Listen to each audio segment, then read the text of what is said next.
Kumbe sasa hii tulihesabu alikuja mtaani tukasema liko lina sauti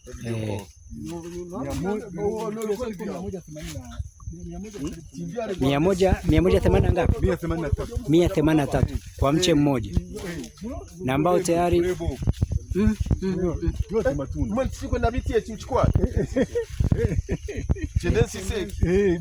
hii sasa ndio kokoa ambayo imeweza kushamili vizuri sana kwenye shamba la mzee wetu hapa.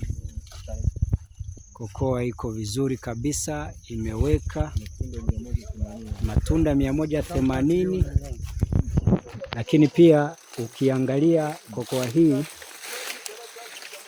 ni mbegu ambayo imepandwa inaitwa Tritario. Mpando 2019. Hii ni mara ya 4 tunavuna. Mara ya 4 mavuno, lakini kwa sasa unaiona kwamba imeshamiri vizuri. Unaona kama huko. Shukrani sana. Sasa. Hiyo ndio kazi. Asante sana.